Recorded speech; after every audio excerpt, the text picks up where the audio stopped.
Taste the Daily. Thoothukudi மாவட்டம் ஸ்ரீவைகுண்டம் அருகே 25 அடி உயர மணல் மேட்டின் மேல் தடுப்பு கம்பிகள் இன்றி சாலை அமைக்கப்பட்டது வாகன ஓட்டிகளிடையே அதிருப்தியை ஏற்படுத்தியுள்ளது. தெற்கு தோழப்பன் பண்ணையிலிருந்து பத்மநாபமங்கலம் வரை சுமார் 1 கிலோமீட்டர் தூரம் மணலால் நிரப்பி தார் சாலை அமைக்கப்பட்டது. ஆனால் இந்த சாலையை அமைத்த திறனற்ற நெடுஞ்சாலைத்துறையினர் இருபுறங்களிலும் தடுப்பு கம்பிகள் அமைக்காமல் வெறுமனே தாரை ஊற்றி சாலையை மட்டுமே கடமைக்கு போட்டுவிட்டு சென்றது வாகன ஓட்டிகளை அதிர்ச்சியடைய செய்துள்ளது.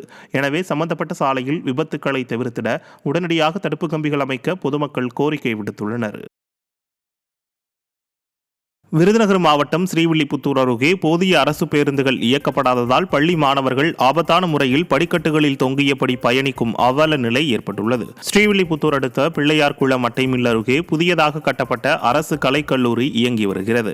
இங்கு பயிலும் மாணவர்கள் கல்லூரிக்கு சென்று வர போதிய அரசு பேருந்துகள் இல்லாமல் சிரமப்படும் நிலையில் கூட்ட நெரிசலில் உயிரை கையில் பிடித்துக் கொண்டு ஆபத்தான முறையில் படிக்கட்டுகளில் தொங்கியபடி பயணிக்கும் பரிதாப நிலைக்கு தள்ளப்பட்டுள்ளனர்.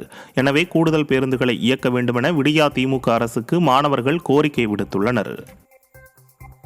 தஞ்சாவூர் மாவட்டம் திருவையாறு அருகே இறந்த முன்னோர்களுக்கு காவிரி கரையில் புனித நீராடி தர்ப்பணம் கொடுக்க முடியாமல் பொதுமக்கள் கடும் அவதிப்பட்டனர். புஷ்பம் காவிரிப்படித்துறையில் தர்ப்பணம் கொடுப்பதற்கு பொதுமக்களுக்கு அனுமதி மறுக்கப்பட்டது. இதுகுறித்து முறையான முன்னறிவிப்பு அரசு மூலம் கொடுக்கப்படவில்லை என்ற குற்றச்சாட்டு எழுந்துள்ளது.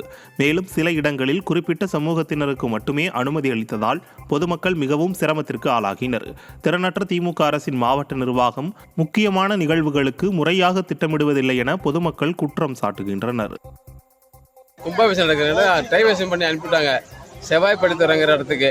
அங்கே போனால் சில சமூகத்துக்கு மட்டும்தான் பண்ணுவோன்னு ஒரு அந்த ஐயர் அங்கே உள்ளவங்கெல்லாம் ஒரு சில சமூகத்தையும் பண்ணுவேன்னு அராஜகமாக சொல்கிறாங்க. நீங்கள் இங்கேருந்து நிற்காதீங்க, முதல்ல வெளியே கிளம்புங்கன்னு ஒரு அராஜகம் பண்ணி அனுப்பிச்சி விட்றாங்க. இன்னைக்கு கிட்டத்தட்ட ஒரு 5000 மக்கள் இடம் தெரியாமல் திண்டாடி திறமை அறிவு இந்த இடத்துல எதுவும் கண்டுபிடிச்சி பண்ணுறாங்க. தஞ்சையில் அரசு நிகழ்ச்சிக்காக பள்ளி மாணவர்களை வேலை வாங்கிய சம்பவம் அதிர்ச்சியை ஏற்படுத்தியுள்ளது. அறிஞர் அண்ணா மண்டபத்தில் திறனற்ற திமுக அமைச்சர் கோவி செழியன் பங்கேற்கும் நிகழ்ச்சி நடைபெற்றது. பிற்பகல் 3 மணிக்கு தொடங்க வேண்டிய நிகழ்வு மாலை 5 மணி வரையும் தொடங்காததால் மாணவர்களும் ஆசிரியர்களும் சிரமத்திற்கு ஆளாகினர். நிகழ்ச்சியில் நாற்காலியை தூக்கி செல்வது போன்ற வேலைகளை பள்ளி மாணவர்கள் செய்தனர்.